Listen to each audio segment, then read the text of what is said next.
સમસ્યા ઉકેલ કરવાની શક્તિ અને સમસ્યા ઉકેલ શું છે?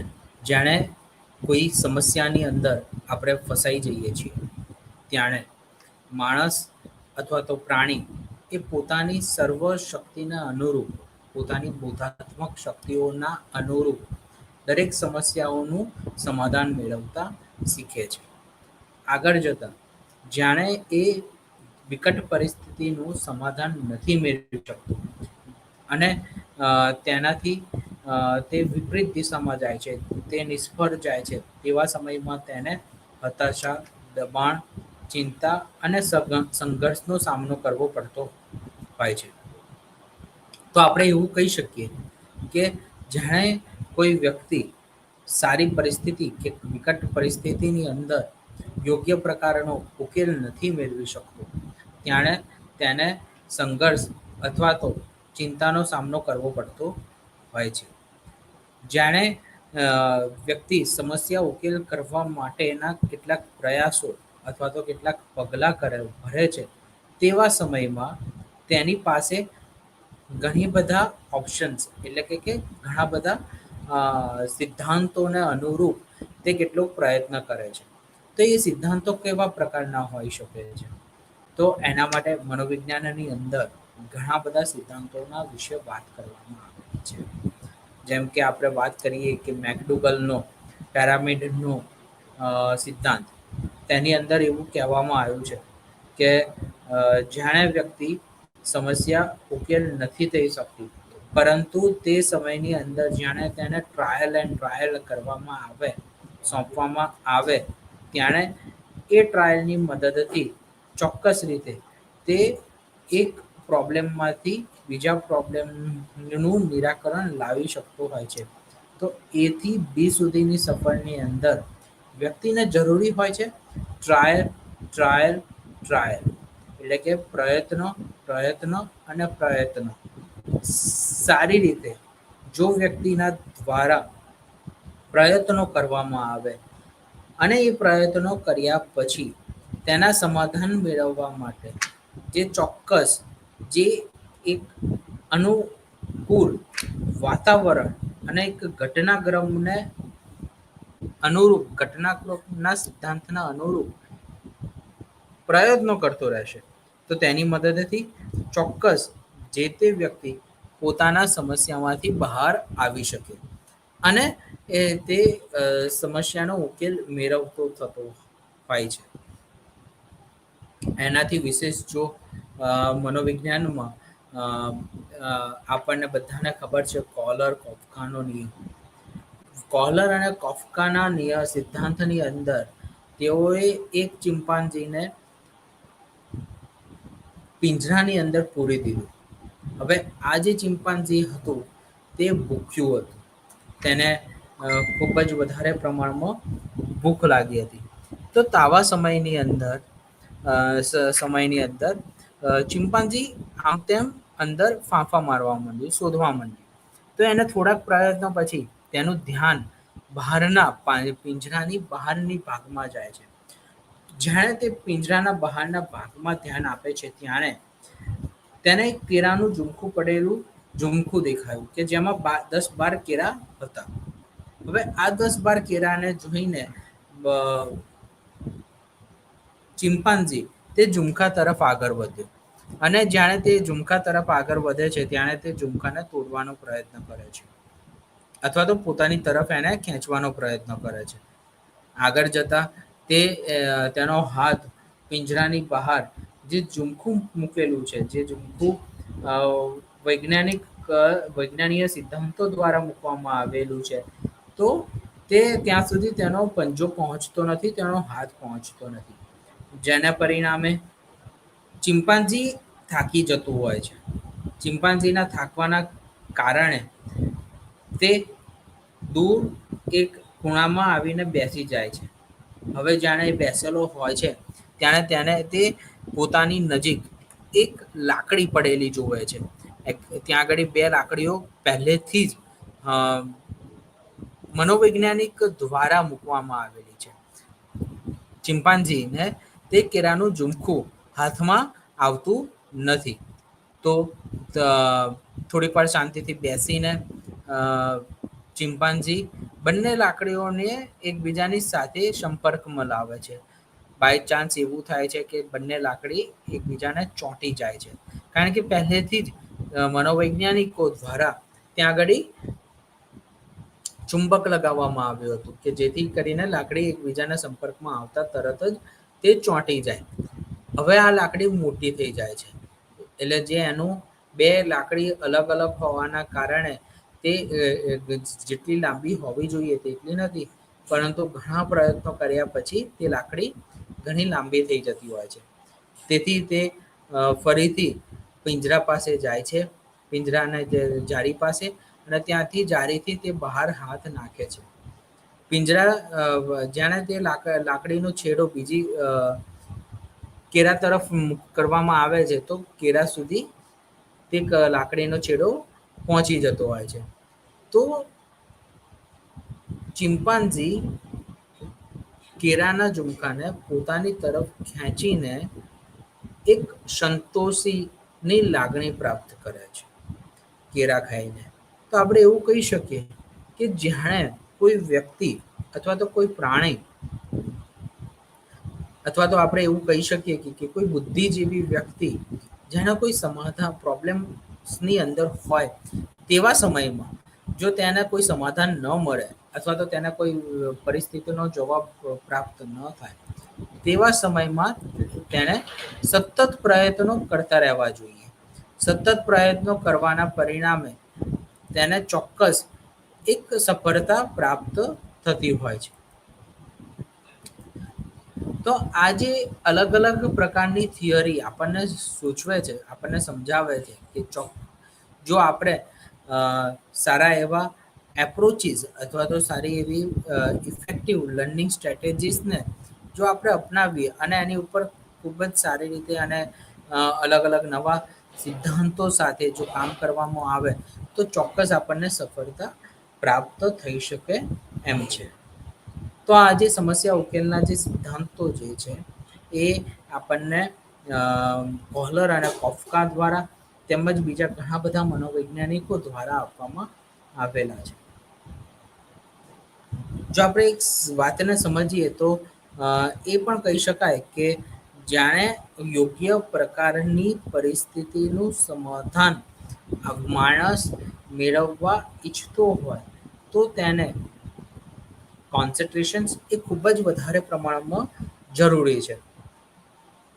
આપણે જાણે બોધાત્મક મનોવિજ્ઞાન વિશે વાત કરી અથવા તો બોધાત્મક મનોવિજ્ઞાન વિશે વાત કરી રહ્યા હોઈએ, ત્યારે આપણે તે સમજવું ખૂબ જ જરૂરી છે કે આ સિદ્ધાંત અને આ સિદ્ધાંતના અનુરૂપ આપણે કોન્સન્ટ્રેશન્સને પણ મહત્વનો ફાળો આપવો જોઈએ. કોન્સન્ટ્રેશન એ ખૂબ જ જરૂરી છે કોઈ પણ પ્રોબ્લેમ અથવા તો કોઈ પણ કાર્ય કરવા માટે. જો વ્યક્તિનું ફોકસ નહીં હોય, જો તેનું લક્ષ્ય નહીં હોય, તો ચોક્કસ રીતે તેને અલગ અલગ પરિસ્થિતિનો ખૂબ જ વિકટ સામનો કરવો પડશે, અને આ વિકટ સામનો કરવાના પરિણામે તેને યોગ્ય ઉકેલ મળતો નથી. તો જરૂરી પ્રયત્નો એવા હોવા જોઈએ કે જ્યારે પણ આપણે કોઈ પરિસ્થિતિનું સમાધાન કરવા માટે અથવા તો કોઈ પરિસ્થિતિમાંથી બહાર નીકળવા માટે જેણે પોતાના અલગ અલગ ટેકનિકનો ઉપયોગ કરીએ છીએ, તેવા સમયમાં ચોક્કસ રીતે એક એવા ગુણોનો ઉપયોગ કરવો જોઈએ કે જેમાં કોન્સન્ટ્રેશન એ ખૂબ જ સરસ રીતે અને ખૂબ જ સારી રીતે થાય, અને દરેક આઈડિયાને એક ડીપલી એને કન્સિડર્ડ કરવું જોઈએ અને એને સ્વીકારવું જોઈએ. ત્રીજું છે કે જે ડિસિઝન્સ લેવા માટે તે છે કે ક્વોન્ટિટી ઇઝ વેરી ઇમ્પોર્ટન્ટ. બરાબર, જે એની ગુણવત્તા હોય એને માન્યતા આપવી જોઈએ. જે પણ આઈડિયા આપણા મગજમાં આવ્યો છે તે દરેક આઈડિયાને આપણે બહાર લાવવા માટે, તે આઈડિયાનો બહાર એક યોગ્ય શેપ આપવા માટેના ચોક્કસ રીતે કેટલાક પ્રયત્નો કરવા એ જરૂરી છે. જે આપણને ડિઝાયરિંગ હોય, અને તે ડિઝાયર્સને આપણે સંતોષી શકતા હોઈએ તે રીતના સરસ એવા પ્રયત્નો આપણે કરતા રહેવા જરૂરી છે. હવે હું તમને એક અહીંયા આગળ ઉદાહરણ આપીશ કે જેણે આપણે રોડ પર નીકળ્યા હોઈએ અને જાણે આપણે એક રોડ પર વારંવાર એ સેમ જગ્યાથી આપણે પસાર થવાનું હોય અને તે રોડ વધારે ખાડા ખૈયા વાળો હોય અથવા તો ત્યાં કોઈ રોડનું સુધાર કામ ચાલી રહ્યું હોય તો તેવા સમયમાં આપણે નિર્ણય લઈએ છીએ કે એ જ રોડને કન્ટિન્યુ ફોલો કરવો કે પછી આપણે બીજી જગ્યાએ અથવા તો જે બીજો રસ્તો હોય કે જ્યાં ખાડા ખૈયા ના હોય અને એક સરસ અને સરળ રીતે વાહન આપણું જઈ શકે એ રીતનો જો રોડ હોય તો આપણે ત્યાં જ વાહન ચલાવવાનું વધારે પસંદ કરીશું અને ભલે ને એ દૂર આપણને એ રોડ લાંબો પડતો હોય તો આપણું મેઇનલી ફોકસ શું રહેતું હોય છે કે પ્રોબ્લેમ્સ હોય અને તે પ્રોબ્લેમ્સની અંદર સમાધાન મેળવવા માટે આપણે નવી નવી ટેકનિક્સને અથવા તો નવી પરિસ્થિતિને ની ઉપર કઈ રીતે આગળ વધવાનું છે તેની ઉપર ધ્યાન આપતા હોઈએ છીએ. સો જ્યારે પણ આપણને કોઈ પરિસ્થિતિમાં ફસાઈએ તો સેમ વે અપનાવવાની સાથે સાથે જ્યાંથી આપણને પ્રોબ્લેમ્સ વધારે ફેસ કરવો પડે છે અથવા તો વધુ સવાલ થઈ રહ્યા છે તો તેવા સમયમાં આપણે આપણી પદ્ધતિને અથવા તો તેનો જે ઘટનાક્રમ છે એને બદલવો જોઈએ. રાઈટ. જેમ કે આપણે એવું કહી શકીએ કે જો હું ખાડા ખૈયા વાળો વારંવાર રોડ પસંદ કર્યા કરતા સીધો સમતલ અને સરસ રોડ પસંદ કરીશ તો ચોક્કસ રીતે મને વાહન ચલાવવામાં પણ આસાની રહેશે અને વાહન પણ એક યોગ્ય રીતે એક જગ્યાએથી બીજી જગ્યા પર પહોંચી શકે. તો આવા રીતના રિસ્પોન્સ અને એક પ્રકારના નિર્ણય આપણે લેવા એ હિતાવહ છે. પછી શું હું મારા કોઈ નિર્ણય અથવા તો જે સમસ્યા છે તેને ઇગ્નોર કરીને અથવા તો હું એક ઈચ્છા અથવા તો હોપ બિલ્ડ કરી રહ્યો છું દરેક પ્રોબ્લેમનું સમાધાન મેળવવા માટે એક ઈચ્છા અથવા તો હોપ એ તેટલી જ જરૂરી છે કે જેટલી સમસ્યાનું એક રિઝલ્ટ હોય અને તે રિઝલ્ટ માટે આપણે અવનવા પ્રયત્નો કરીએ છીએ. પરંતુ આજે અવનવા પ્રયત્નો જે છે તે અવનવા પ્રયત્નોમાં આપણો હોપ આપણને તેનું સમાધાન કરવા માટેની એક પ્રેરણા શક્તિ આપે છે. તો જ્યારે પણ સમાધાન કરવા માટે આપણને તેના પોઝિટિવ રિઝલ્ટ મેળવવા માટેનો એક કન્ટિન્યુઅસલી હોપ હોવો એ જરૂરી છે. તો જ આપણે સારી પરિસ્થિતિમાં કોઈ પણ પ્રોબ્લેમનું સમાધાન અથવા તો વિકટ પરિસ્થિતિમાં કોઈ પણ પ્રોબ્લેમનું સમાધાન આપણે મેળવી શકીએ. રાઈટ.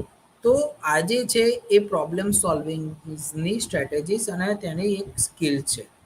હવે જો આપણે વિશિષ્ટ રીતે વાત કરીએ તો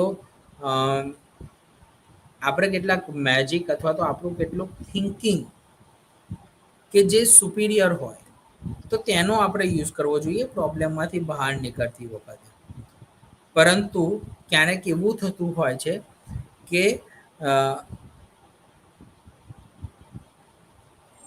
કે જેણે આપણે પ્રોબ્લેમને લઈને જે કોન્સન્ટ્રેશન્સ કરવાનું હોય અથવા તો જે કામ કરવાનું છે તેવામાં આપણે બહુ જ તેના ઊંડાણપૂર્વકના સ્વપ્ન અથવા તો વિચારો અથવા તો કેટલીક જાદુઈ વસ્તુઓ પર ધ્યાન આપવા માંડીએ છીએ. લાઈક કે આપણે એવું વિચારીએ કે જો હું પ્રોબ્લેમમાંથી બહાર આવી જઈશ તો હું આટલું આટલું કરીશ અથવા તો મારા પ્રોબ્લેમમાંથી બહાર નીકળવા માટે મને આટલા લોકોની મદદ મળી હોત તો સૌથી સારું રહેત. શું હું પ્રોબ્લેમમાંથી બહાર નીકળી જઈશ અને તેવા સમયમાં જાણે પણ મારી પાસે લોકો હશે તો હું એમને આવી રીતેની મદદ કરું. તો આ જે પ્રકારના જે વિચારો જે છે તે અયોગ્ય વિચારો છે. તેનાથી આપણને કોઈ પણ પ્રકારનો ફાયદો જોવા મળતો નથી. તો આવા સમયમાં જરૂરી શું હોય કે આપણે એક જ પ્રોબ્લેમ્સમાં બહાર નીકળવા માટે અને તેના પરિણામને પોઝિટિવ બનાવવા આપણે સતત પ્રયત્નો કરતા રહીએ અને સતત તેના ઉપર ધ્યાન આપતા રહીએ. નહીં કે તેના વિધાયક પરિણામો અથવા તો તેની અંદર રહેલી કેટલીક વસ્તુઓમાં બીજા બધા વિચારોને ડેવલપ કરીને. એટલે જ આપણે કહીએ છીએ કે પ્રોબ્લેમ સોલ્વિંગ કરતી વખતે માત્ર ને માત્ર પ્રોબ્લેમ્સ ઉપર જ આપણું ધ્યાન હોવું જોઈએ. નહીં કે બીજી બધી પરિસ્થિતિઓની અંદર. કારણ કે આપણને બધાને ખબર છે કે જાણે આપણું ધ્યાન બીજી પરિસ્થિતિમાં પૂરવાશે અથવા તો બીજી પરિસ્થિતિમાં જશે તો આપણને પ્રોબ્લેમનું સમાધાન નથી મળવાનું, પરંતુ આપણને તે પ્રોબ્લેમ વધુ ખરાબ અથવા તો વધુ વિકટવાળી થતી જશે. તો તેના માટે આપણે એવા પરિસ્થિતિ અને એવા પરિબળોનું ધ્યાન રાખવાનું છે કે જેમાંથી આપણે સારી રીતે પ્રોબ્લેમ્સમાંથી બહાર નીકળી શકીએ અને આપણા વિચારો પણ સમસ્યાને અનુલક્ષીને જ હોવા જોઈએ.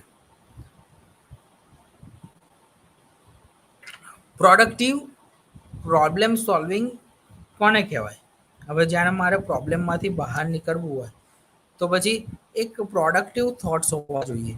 અને તે પ્રોડક્ટિવ થોટ્સ ના હોય તો આપણને ક્યારેક જે ઉકેલ મેળવવા માટે આપણે ઈચ્છતા હોઈએ તે ઉકેલ આપણને નથી મળતો. તો એના ઇમ્પ્લિકેશન શું હોય? તેનું ઇમ્પ્લિકેશન એ હોઈ શકે કે પોઝિટિવ એટીટ્યુડ, વિધાયક મનોવલણ એ દરેક પરિસ્થિતિમાંથી બહાર નીકળવા માટેનો એક ઉત્તમ સોર્સિસ કહી શકાય.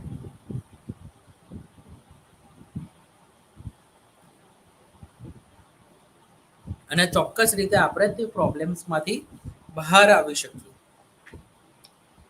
કોઈ પણ બીમારી હોય કે કોઈ પણ પ્રકારનો એક સમસ્યા હોય અને તેમાંથી આપણે જો બહાર નીકળવું હોય તો જરૂરી છે કે આપણે તે પ્રોબ્લેમ્સને ની અંદર એક એટીટ્યુડ, યસ અથવા તો પોઝિટિવ એટીટ્યુડ પોતાની અંદર બનાવેલો રાખીએ કે જેથી કરીને આપણને દરેક પ્રોબ્લેમનું સમાધાન મળી શકે. ન્યૂ આઈડિયાઝને ડેવલપ કરવા ખૂબ જ જરૂરી છે. જો આપણી અંદર એક ન્યૂ આઈડિયાઝને ડેવલપ કરવાની શક્તિ ના હોય અથવા તો આપણે તેના ઉપર ધ્યાન ના આપીએ તો કોઈ પણ પ્રોબ્લેમનું આપણને સમાધાન નથી મળતું. જો આપણે ઈચ્છીએ છીએ કે પ્રોબ્લેમનું સમાધાન એ આવે તો એના માટે આપણે ખૂબ જ સારી રીતે પ્રોબ્લેમ્સનું નિરાકરણ લાવવા માટે એક ન્યૂ આઈડિયા અથવા તો ન્યૂ એબિલિટીઝનો ઉપયોગ કરવો એ જરૂરી છે. તો તેના માટે ઇન્ટેલેક્ચ્યુઅલ એબિલિટીને ઇન્ક્રીઝ કરવી જોઈએ.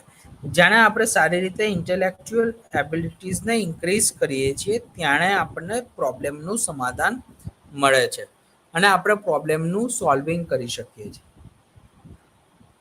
તો તેના માટે આપણે નવી નવી ટેકનિક્સ અથવા તો નવા નવા સમાધાન મેળવવા માટે એક યોગ્ય પ્રકારનું કોન્સન્ટ્રેશન રાખવું જરૂરી છે.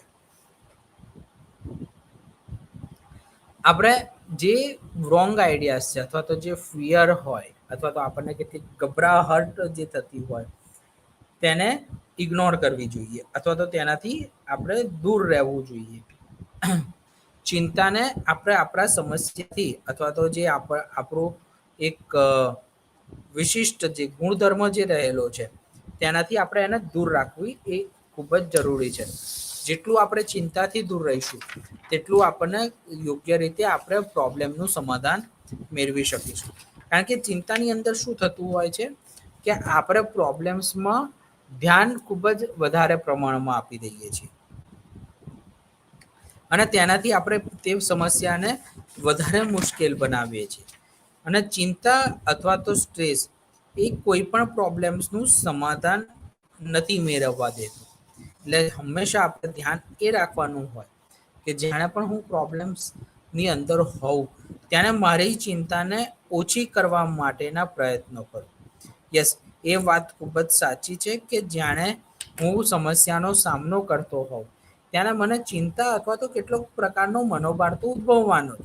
તો તે સ્ટ્રેસનો અથવા તો તે ચિંતાનો સ્વીકાર કરવા છતાં અથવા તો કર્યા સિવાય બીજું એ થઈ શકે કે આપણે તે ચિંતા અથવા તો મનોભારને હળવી કરીએ અને આપણે આપણા જે ગુણધર્મો જે છે અથવા તો જે આપણી જે સમસ્યા છે તેને દૂર કરવા માટે એક સારી એવી સ્ટ્રેટેજીસ અથવા તો નવા ટેકનિકની ઉપર ફોકસ કરીને આપણે તે સમસ્યામાંથી બહાર આવીએ.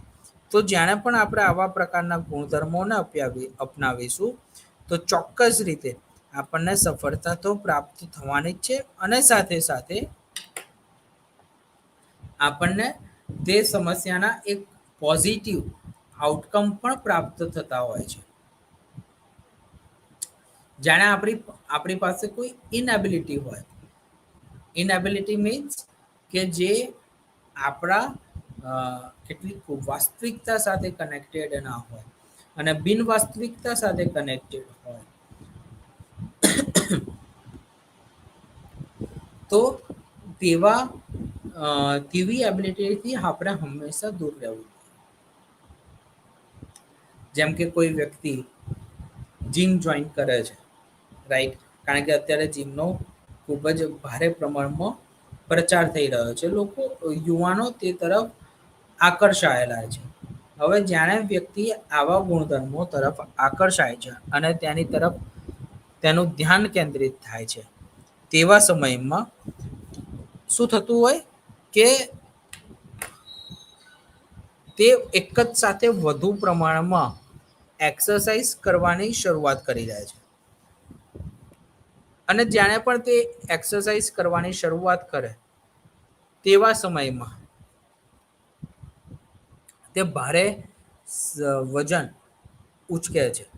હવે તેના બોડીની મસલ્સ સ્ટ્રેન્થ તેટલી નથી કે તેટલો ભારે સામાન એ ઉચકી શકે. તો પણ યુવાનો વિકટ આ પરિસ્થિતિમાં પણ અથવા તો તે આ પરિસ્થિતિમાં પણ ભારે સામાન ઉચકવા માટે હેવી સામાન ઉચકવા માટેના સતત પ્રયત્નો તે કરતો રહેતો હોય. તો તેના કારણે શું થાય?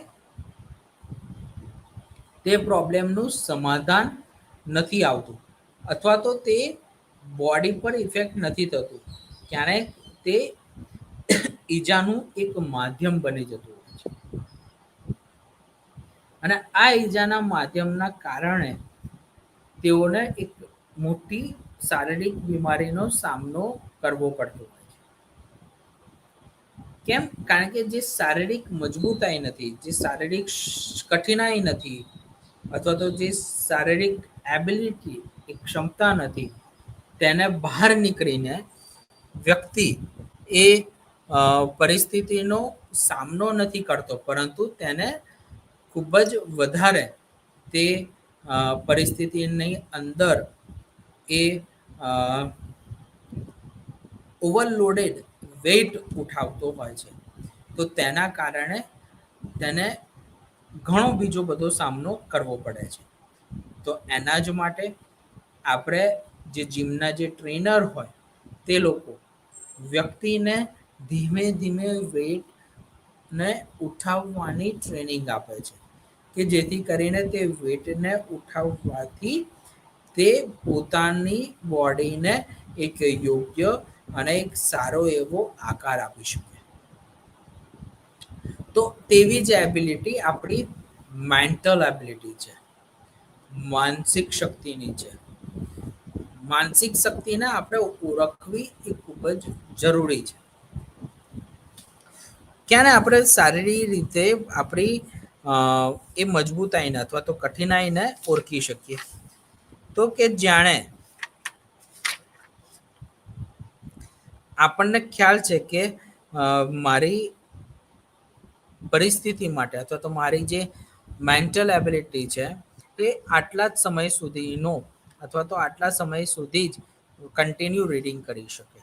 એટલે જેમ કે એક એક્ઝામ્પલ આપું, જાણે પરીક્ષા હોય, વ્યક્તિ ક્યાંય વાંચવા ન બેસતો હોય ને તેવા સમયમાં એક્ઝામ આવે ત્યારે તે એક જ સાથે ઘણા બધા કલાક અથવા તો કન્ટિન્યુ 4-5 કલાક તે વાંચવાનું ખૂબ જ વધારે પસંદ કરતો હોય છે. હવે અત્યાર સુધી વાંચ્યું નથી, અત્યાર સુધી તેણે કોઈ પ્રકારની રીડિંગની હેબિટ નથી પાડી, તો આવા સમયમાં શું થશે કે તે થાકી જશે, તેની આંખો દુખાવા માંડશે, એની આંખો ખેંચાવા માંડશે. એટલે વધારે સારું શું હોઈ શકે કે જાણે પણ આવા પ્રકારનો કોઈ સ્ટ્રેસ અથવા તો એન્ઝાયટી થાય ત્યારે વ્યક્તિએ તેનો સામનો કરવા માટે પોતાની મેન્ટલ એબિલિટી જેટલી જ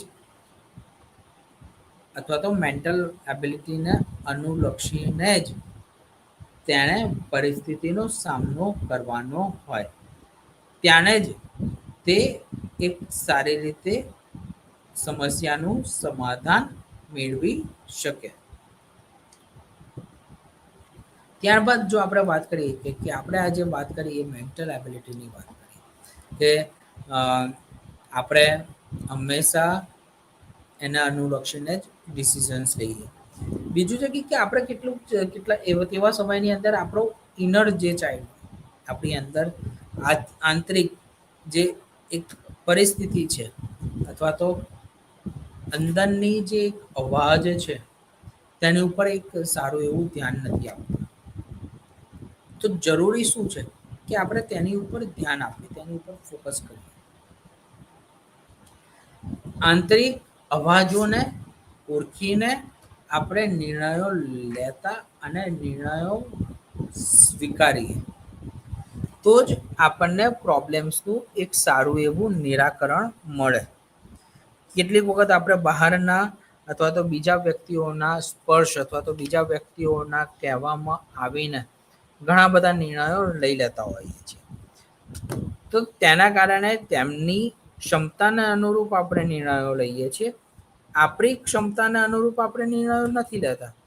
તો તેને કારણે આપણે પ્રોબ્લેમ્સને વધુ વિકટ બનાવતા જઈએ છીએ. તો શું થાય કે પ્રોબ્લેમ્સનું એક યોગ્ય નિરાકરણ ન આવવાની જગ્યાએ પ્રોબ્લેમ્સનું ઉપરથી વધારે એક કઠિન બનતી જાય. સો જાણે પણ આપણે પ્રોબ્લેમ્સમાંથી બહાર નીકળવા તરફ ધ્યાન આપવાનું હોય ત્યારે જરૂરી છે કે આપણે પ્રોબ્લેમ્સમાં એક સારા એવા યોગ્ય અને ઉકેલવાળા એક નિર્ણયો લેવા માટે પોતાનો અંદરનો અવાજ, જે આંતરિક અવાજ છે, તેને હંમેશા સાંભળીએ. બધી રીતે કે જાણે પણ આપણે પ્રોબ્લેમ્સની ઉપર ધ્યાન આપતા હોઈએ તો આપણી જે કેટલીક રોંગ ફિલિંગ્સ હોય અથવા તો રોંગ જે આપણા ઇમોશન્સ હોય, ખોટો જે આપણા જે ખ્યાલો હોય તેને આપણા પ્રોબ્લેમ્સની અંદર ઇન્ક્લુડ ન થવા દઈએ. બરાબર, આપણે શું કરીએ છીએ પ્રોબ્લેમ્સની અંદર બહાર નીકળવા તો ઈચ્છીએ છીએ, પરંતુ જે આપણા નેગેટિવ અથવા તો અયોગ્ય આપણી લાગણીઓને આપણે અંદર પ્રવેશી દેતા હોઈએ છીએ, એને અંદર ઇન્ક્લુડ થવા દેતા હોઈએ છીએ. પરંતુ તે પરિસ્થિતિમાં જાણે પણ આપણે કોઈ સારી પરિસ્થિતિ અથવા તો વિકટ પરિસ્થિતિમાંથી બહાર નીકળવા ઈચ્છતા હોઈએ તો આપણે નવા પ્રોબ્લેમ્સ ઉપર આપણે એક નવી લાગણીઓને અંદર પ્રવેશવાની હોય અથવા તો આપણે એક જાગૃત મન સાથે, એક જાગૃત ઈચ્છાઓ સાથે કાર્ય કરવાનું હોય કે જેથી કરીને આપણે પ્રોબ્લેમમાંથી બહાર આવી શકીએ. જાણે પ્રોબ્લેમ્સ હોય ત્યારે આપણે પોતાના ડિઝાયર્સને પરિપૂર્ણ કરવા માટે કન્ટિન્યુ પ્રયત્નશીલ રહેવું જોઈએ. આપણે પોતાને સેલ્ફ ડાઉન કરવાનું નથી. કેટલીક વખત એવું થઈ જાય કે આપણે પ્રોબ્લેમ્સમાંથી બહાર તો નીકળવા ઈચ્છીએ છીએ, પરંતુ પ્રોબ્લેમ્સમાં આપણે પોતાની જાતને નીચે મૂકી દઈએ કે હવે આ પ્રોબ્લેમ્સમાંથી મારાથી બહાર આવવા માટેની યોગ્ય પ્રકારની ક્ષમતા નથી. એવું ન કરવું જોઈએ. વ્યક્તિએ પોતાના શસ્ત્રો નીચે મૂકવાના નથી, પોતાના શસ્ત્રોને ઉપાડીને તેનો સામનો કરવાનો છે.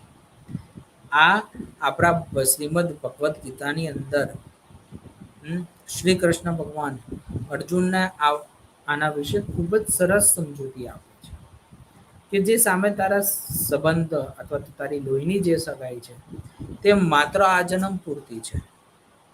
માટે તું શસ્ત્ર ઉપાડ, તું આ યુદ્ધનો સામનો કર. કારણ કે શક્તિશાળી બુદ્ધિશાળી પ્રાણી જ શસ્ત્રો ઉપાડવા માટે અથવા તો આ યુદ્ધનો સામના કરવા માટે તેનો જન્મ થયેલો છે. આપણે તો આ પરિસ્થિતિમાં કર્મ કરવાનું છે.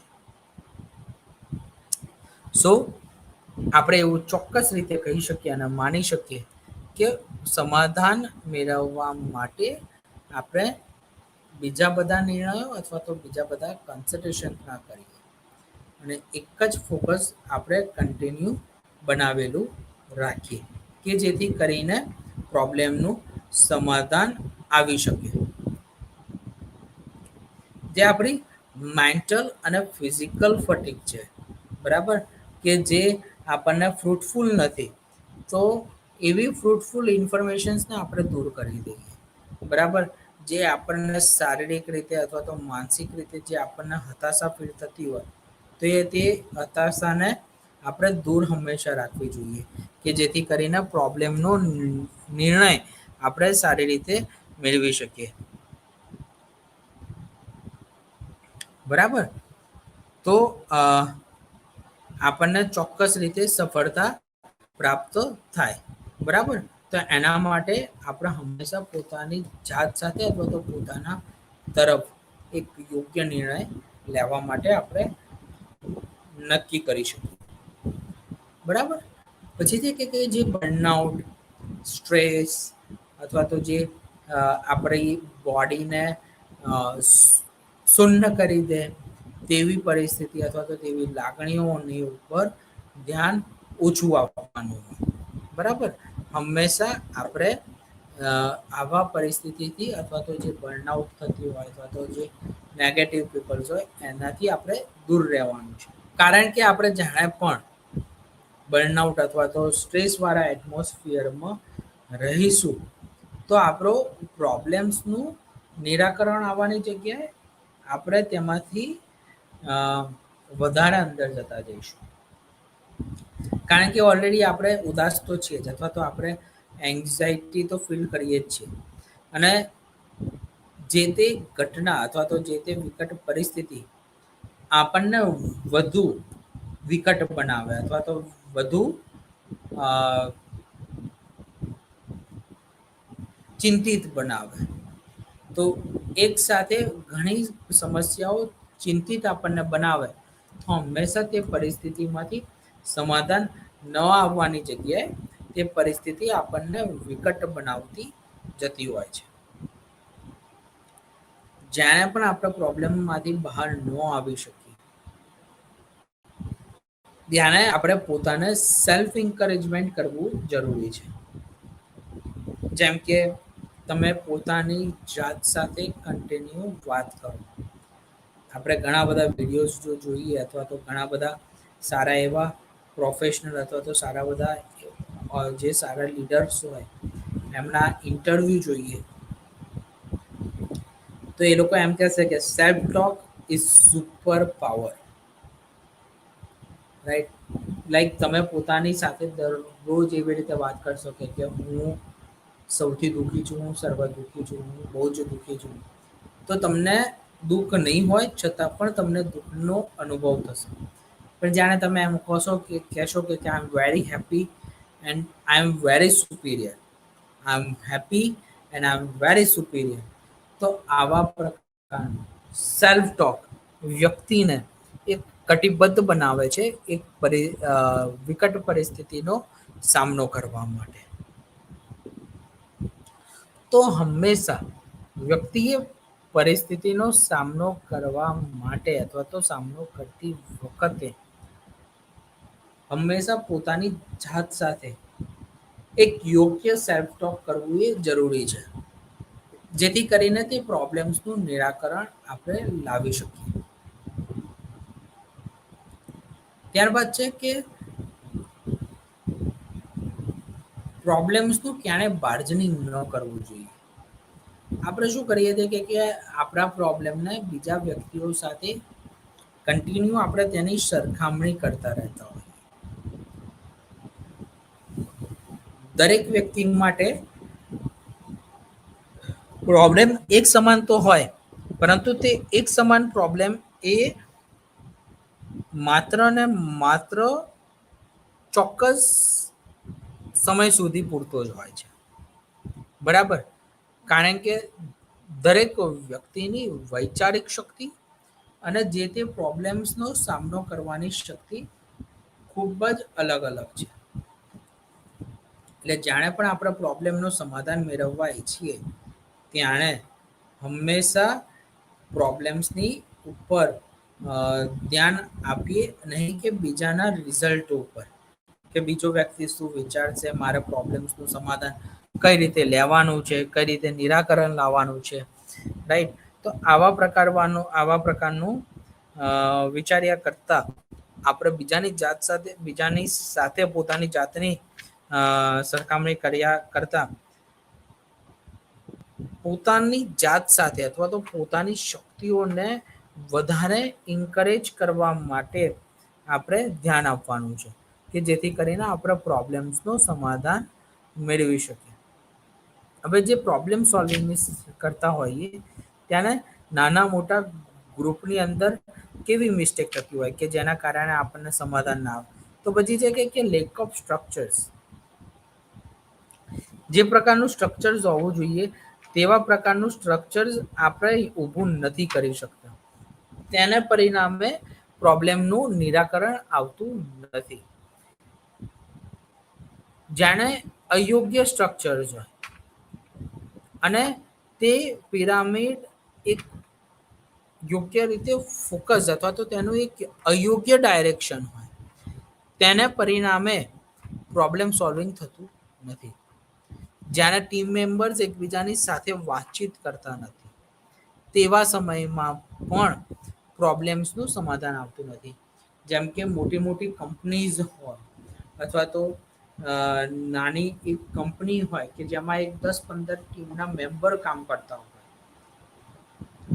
અને આ મેમ્બર્સ પોતાની પદ્ધતિથી જે જો ચાલે અને એક બીજાની પદ્ધતિઓથી ચાલે તો તે ટીમ સક્સેસ થતી નથી, રાઈટ. તો ટીમ સક્સેસ ક્યારે થાય કે જાણે આપસમાં કન્ટિન્યુઅસલી કોમ્યુનિકેશન્સ થતા રહે, ત્યારે જ પ્રોબ્લેમ્સનું એક નિરાકરણ આપણે લાવી શકતા હોઈએ છીએ. એટલે જો આપણે જાણે ક્રિકેટ ટીમની વાત કરીએ તો જાણે પણ પ્લેયર્સ રમતા હોય છે ક્રિકેટમાં, તો હંમેશા દરેક પ્લેયર 11 થોડાક અંતરે અથવા તો થોડાક સમયે એકબીજાની સાથે કેટલું કોમ્યુનિકેશન્સ કરવાનું પસંદ કરે છે.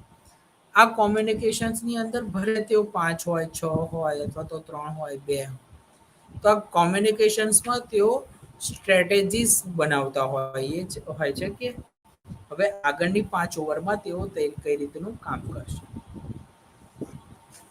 તો હંમેશા આપણે એ વાતને ધ્યાન રાખવાની હોય કે જ્યારે આપણે કોઈ ગ્રુપ વિશે વાત કરીએ છીએ અથવા તો કોઈ કંપની વિશે વાત કરીએ છીએ અથવા તો તેના ફંડામેન્ટલ વિશે વાત કરીએ છીએ ત્યારે તે ટીમ એક સાથે પરસ્પર સાથે મળીને પ્રોબ્લેમનું નિરાકરણ લાવે. પછી કે નેગેટિવ એટીટ્યુડ એટલે કે એક જો વ્યક્તિનો નિષેધાત્મક જો એક મનોવલણ રહેલો હશે, બરાબર, તો તેને સક્સેસ મળવાની નથી.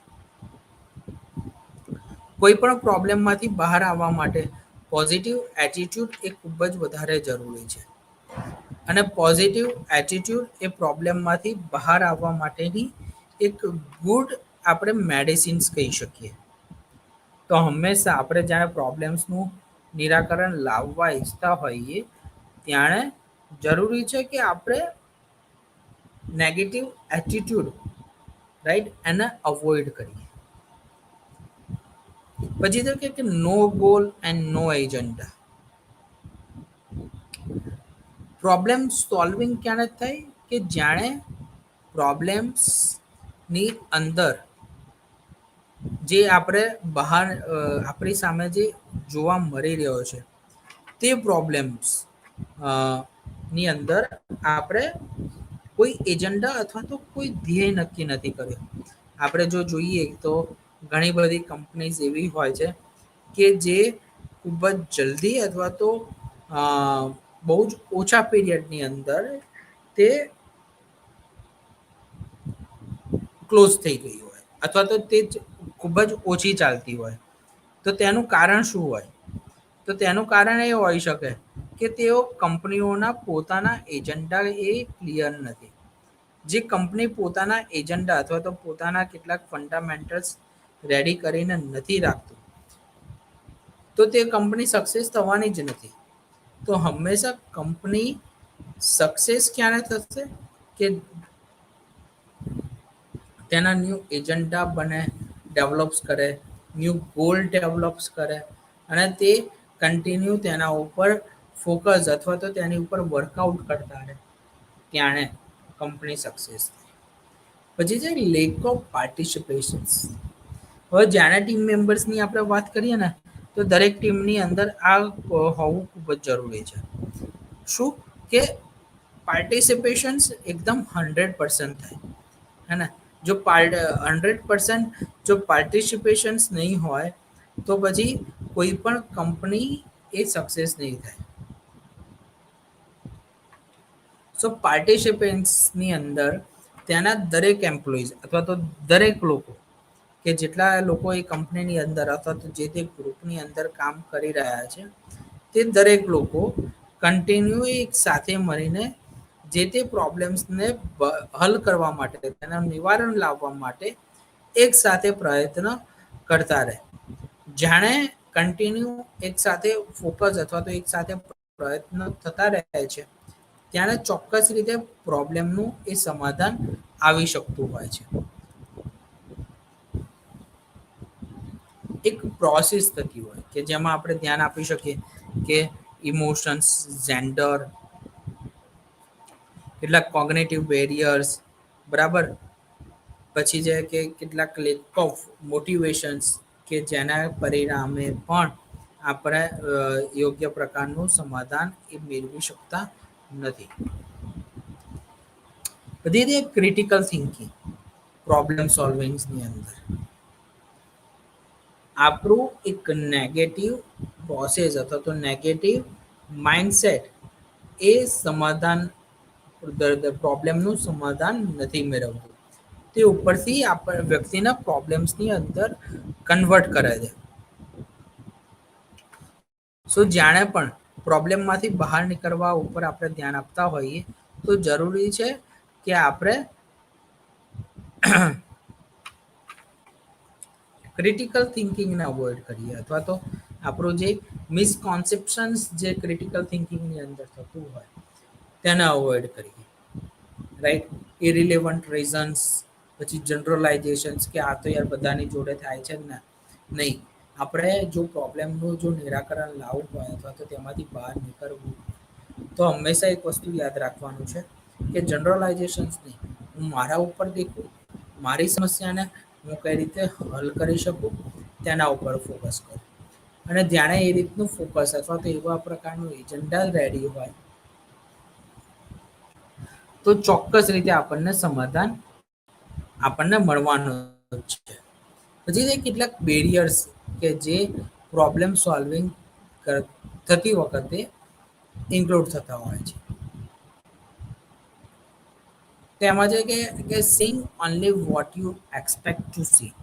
તમે શું જોવા માંગો છો કે જે પ્રોબ્લેમ્સનું નિરાકરણ આવ્યા પછી જોવા મળે.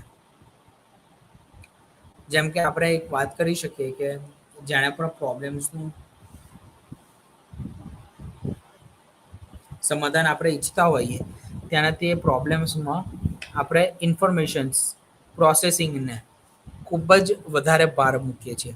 આપણે તેના ફ્રૂટફુલ રીઝન માટે જે આપણે ડિઝાઇન્સ ક્રિએટ કરી હોય તે ડિઝાઇન્સના અનુકૂળ આપણે કેટલાક નિર્ણયો લેતા હોઈએ છીએ. તો હંમેશા ધ્યાન એ રાખવાનું છે કે તમે શું જુઓ છો અને તમે જે ઈચ્છ્યું છે એને તમે પ્રાપ્ત કર્યું છે કે નહીં. એટલે જાણે આપણે ઈચ્છ્યું હોય તેવી સફળતા અથવા તેવી ઇન્ફોર્મેશન્સ પ્રાપ્ત નથી થતી, તેને પરિણામે આપણને સક્સેસ નથી મળતી. તો કેટલાક સમયમાં બાંધછોડ કરવી એ પણ જરૂરી છે. જો આપણે કેટલીક બાંધછોડ કરીશું અથવા તો કેટલું અવોઇડ કરીશું તો તેમાં આપણને એક સેટિસ્ફેક્શન મળશે. પછી છે કે સ્ટીરિયોટાઇપિંગ બિહેવિયર, જેમ કે આપણે બહુ જ લેઝી હોઈએ, હાર્ડવર્ક કરવામાં આપણને થોડીક સમસ્યા આવતી હોય તો આવા સમયમાં ચોક્કસ આપણને પ્રોબ્લેમનો સામનો કરવો પડે.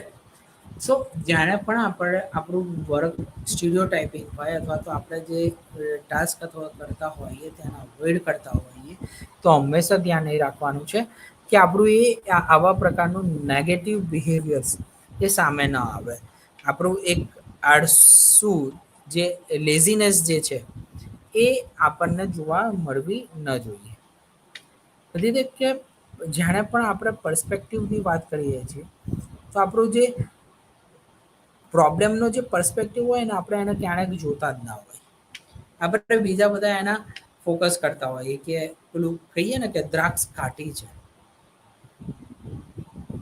આપણે જ્યારે નાના હતા ત્યારે સ્કૂલની અંદર અથવા તો કે જુનિયર કેજી સિનિયર કેજીમાં આપણે લુચ્ચું શિયાળની વાત કરતા હતા કે બહુ જ પ્રયત્ન કર્યા છતાં પણ તેને દ્રાક્ષની પ્રાપ્ત ન થઈ. કૂદકા માર્યા છતાં પણ પછી છેલ્લે એને કીધું કે દ્રાક્ષ કાઢી છે એટલે મારે નથી ખાવી. પણ વાય આપણે કેમ એવું ફોકસ કરીએ કે દ્રાક્ષ કાઢી છે. આપણે મદદ માગી શકીએ અથવા તો મદદ માટે કોઈકની સામે હાથ લાંબો કરી શકીએ ત્યારે તો આપણને પ્રોબ્લેમનું સમાધાન મળે. આપણે શું કરીએ છીએ પ્રોબ્લેમ્સની ઉપર ફોકસ કરવાની જગ્યાએ આપણે બીજા બધા પર્સપેક્ટિવ ધ્યાન આપી દઈએ. દ્રાક્ષ ખાવી છે તો પછી એના માટે આપણે પ્રયત્ન કરવાનો છે તોડવાનો. પછી એવું ના કહેવાય કે તૂટતી ના હોય તો કે દ્રાક્ષ તો ખાટી હતી એટલે મારાથી તૂટી નહીં. બધી કે જે કોઝિસ અને જે મિસ્ટેક્સ થઈ હોય તેના આપણે કન્ટિન્યુ ફોકસ કરી હોય બરાબર, તેના ઉપર આપણે ધ્યાન ના આપ્યું હોય. એટલે જો સાયન્ટિસ્ટ જ્યારે કામ કરતું હોય ને કોઈ પણ થિયોરીઝના ડેવલપમેન્ટ પર અથવા તો તેના પેરામીટર્સ પર તો તે જાણે પણ મિસ્ટેક વારંવાર થાય તો એને તરત જ અવોઇડ કરી દેશે અને નવી સમસ્યા અથવા તો નવું એક સમાધાન મેળવશે. બધી કેટલાક ઇમોશન્સ બ્લોક્સ થતા હોય કે જેને કારણે પણ આપણને સમાધાન નથી મળતું. તો એ શું હોઈ શકે? તો એ છે કે ઇમ્પેશન્સ, આપણી અંદર એક પ્રોબ્લેમ્સને હલ કરવા માટેની એક સારી એવી ધીરજ નથી, રાઈટ? અને એ ધીરજ ન હોવાના પરિણામે આપણે પ્રોબ્લેમ્સને અર્ધ વચ્ચે જ છોડી દઈએ. જેમ કે હું ક્યારેક વચ્ચે જોતો હોઉં છું કે સોશિયલ મીડિયા પર કેટલાક વિડીયોઝ વાયરલ થતા હોય કે જેમાં વ્યક્તિ પ્રયત્ન કરી રહ્યો છે દિવાલ તોડીને સોનું મેળવવા માટે અને બરાબર નજીક પહોંચે છે ત્યારે તે પ્રોબ્લેમને છોડી દે છે. કેમ છોડી દે છે પ્રોબ્લેમને? કારણ કે તેની અંદર ધીરજ નથી. તેને સફળતા ખૂબ જ જલ્દીથી જોઈએ છે અને કોઈ પણ વસ્તુની સફળતા એ સરળ રીતે અથવા તો તૈયાર નથી મળતી. તેના માટે ખૂબ જ પ્રયત્નો કરવા પડે છે અને તેના માટેની એક ધીરજ એ રાખવી પડતી હોય છે. પછી કે આપણે પોતાને લુકિંગ ફુલિશ અથવા તો ફિયર્સ ઓફ મેકિંગ મિસ્ટેક્સનો રાખતા હોઈએ, હે ને? જ્યાં આપણે કન્ટિન્યુ પોતાની ઉપર ધ્યાન આપતા હોઈએ અથવા તો પોતાની જાત સાથે વાત કરતા હોઈએ, ત્યાં આપણે હંમેશા એવું જોઈએ કે હું શું, મારાથી બધું સારું જ થશે ને? શું હું અ, લોકો મને જોતા તો નહીં હોય ને? હવે જ્યારે આપણે ટાસ્ક કરતા હોઈએ ત્યારે આપણે બીજા વિશે વિચારીશું અથવા તો બીજાના લોકોથી લઈને આપણે જો ચિંતાનો અનુભવ કરીશું તો એ ચિંતા તો રહેવાની જ છે, રાઈટ? તો હંમેશા એ ચિંતાને અવોઇડ કરવા માટે જરૂરી શું છે કે આપણે સતત પ્રયત્નો કરતા રહીએ અને એ પણ વિચારો અ, ચિંતા હતાશાને દૂર કરીને એક નોર્મલ પ્રોસેસ સાથે અથવા તો જે પણ પરિણામ હોય તેના સ્વીકૃતિ સાથે હંમેશા આપણે તે પ્રયત્નો કરતા રહેવા જરૂરી છે. તો જ આપણે સારી રીતે પ્રોબ્લેમનું સમાધાન એ મેળવી શકીએ. પછી તે આપણે બહુ ચેલેન્જને એટલા સારી રીતે સ્વીકારતા ન હોઈએ.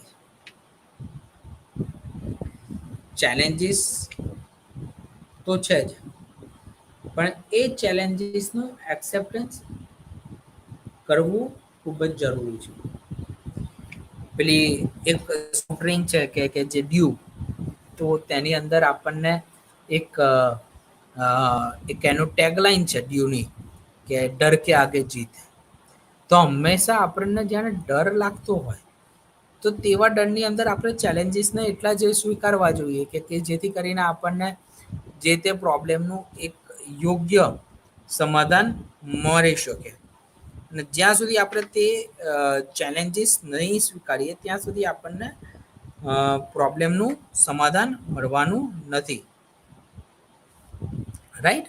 તો આ પ્રકારના ગુણો હોવા જરૂરી છે. પછી તો કે જાણે પણ આપણે પ્રોબ્લેમ્સની ઉપર ધ્યાન આપીએ ત્યારે કેટલાક ઇન્ટેલેક્ચ્યુઅલ બ્લોક્સ બનાવી દેતા હોઈએ.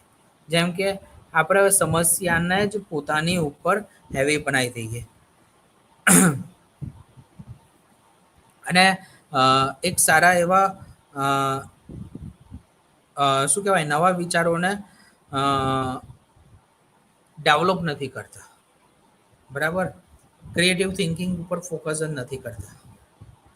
તો તેનાથી શું થશે કે આપણે પ્રોબ્લેમનું સમાધાન નહીં લઈ શકીએ અને સમાધાનને ઉપરથી આપણે અવોઇડ કરતા રહીશું. સો જાણે પણ આપણે કામ કરતા હોઈએ ત્યારે ન્યૂ નોલેજ અને ન્યૂ સ્કિલ્સને એક્સેપ્ટ કરવાની, ઇન્ટેલેક્ચ્યુઅલ બ્લોક્સ નથી થવા દેવાના. આપણે શું કરવાનું છે? નવી શક્તિઓ, નવી વિચારધારણાને અપનાવતું રહેવાનું છે. આપણું મગજને ખૂબ જ સારી રીતે એક્ટિવ રાખવાનું છે કે જેથી કરીને આપણે પ્રોબ્લેમનું નિરાકરણ મેળવી શકીએ. ઇન્ટેલેક્ચ્યુઅલ બ્લોક્સ અને લેક ઓફ ક્રિએટિવ થિંકિંગ્સ એ આપણને પ્રોબ્લેમ્સની અંદરથી બહાર નીકળતા અટકાવે છે. તો હંમેશા જો આપણે પ્રોબ્લેમ્સમાંથી બહાર નીકળવું હોય તો આપણી ક્રિટિકલ થિંકિંગને કન્ટિન્યુ લાગતે વળગતે રહેવું જોઈએ અને હંમેશા એક આદત પાડવી જોઈએ કે કોઈ પણ પરિસ્થિતિ હોય તો હું ન્યૂ લર્ન કરીશ, હું હંમેશા ન્યૂ અચીવમેન્ટ કરતો રહીશ. ન્યૂ અચીવમેન્ટ અને ન્યૂ લર્નિંગ સ્કિલ્સ એ હંમેશા આપણને નવા પ્રોબ્લેમ્સની સામે લડવા માટે એક નવી વિચારણા શક્તિ કરવા માટેની એક તક પ્રોવાઈડ કરે છે કે જેથી કરીને આપણે પ્રોબ્લેમમાંથી સારી રીતે બહાર આવી શકીએ. So new learning skills is very effective, right? તો પ્રોબ્લેમનું સમાધાન ત્યારે જ આવશે કે જાણે આપણે તેમાંથી બહાર આવી શકીએ. તો હંમેશા આ દરેક ગુણધર્મોને અથવા તો દરેક પગથિયાઓને અપનાવતા રહેવું જરૂરી છે. Thank you very much. Next time આપણે નવા વિષય સાથે મળીશું અને નવા મનોવિજ્ઞાનના ઇતિહાસ વિશે આપણે સંવાદ કરીશું. Thank you very much.